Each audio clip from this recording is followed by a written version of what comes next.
do you do when God answers your prayer? How do you know that He has answered a prayer? I want us to consider Elisha.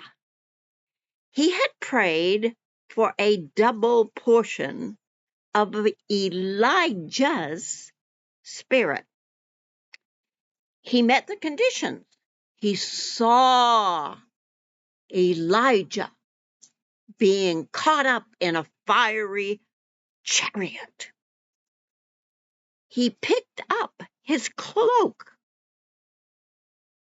and he started back to the Jordan River. At the Jordan River, he took that mantle or cloak of Elijah and he smote the waters and said, "Where is the God of Elijah?" And the waters parted, and he walked over and was greeted by the sons of the prophet. And the prophets looked and said, "Spirit of Elijah is resting upon Elisha." So what do we learn? What do we see? What do we glean from this experience? There are times that we need to grab the answer. I'm thinking of my grandmother. Now, I don't advise people to do what my grandmother did. This is her story.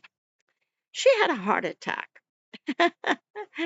And she was resting and recovering, etc. And she was at the state where she was left alone. And when my aunt came home from work, the lawn had been mowed. And my Aunt Dot went in and addressed her mother and said, "Who mowed the lawn?" And Grandma said, "I did."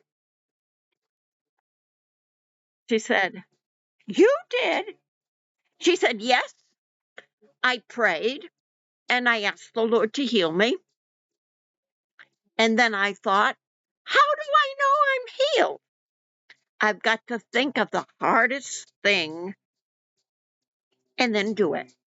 And I thought, mow the lawn. Now, it wasn't a rider mower like we have. It wasn't even an electric mower or a gas mower. It was one of those old-fashioned ones, that rotate, you push. And her lawn wasn't a manicured lawn. It was newly built construction, and it was rough. Well, I'm going to add to that story. There was a time when I had a heart murmur, and I was sent home to see my own doctor because it was discovered at my father's, and I went back to Washburn, Maine, where we were pastoring.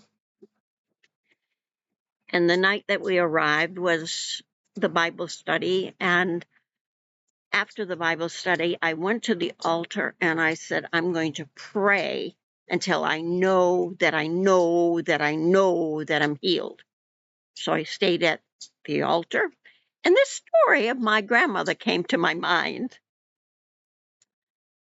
And so I said, "What's the hardest thing? How am I going to know I'm healed?" And it was Aroostook County, Maine, and it was harvest time for the potatoes. And I had heard that the hardest thing to do was to work on the harvester, because what you do is you pick the rocks off the belt as the potatoes are going by, because they don't just dig potatoes, they dig up the rocks as well. So you pull the rocks off. Of course, I didn't tell anybody about the heart murmur, but I worked that season. There was no heart murmur. So I'm not giving medical advice. Please don't say, Ginger told me to do this. But I give you those illustrations because sometimes we need to take the mantle that's dropped upon us. Who has dropped the mantle upon you? And what are you doing with that mantle? What are you doing? How do you know that the Spirit of the living God has answered your prayer for that double portion? Pray about this. Think about it. Listen. And then act. God bless you and make you a blessing.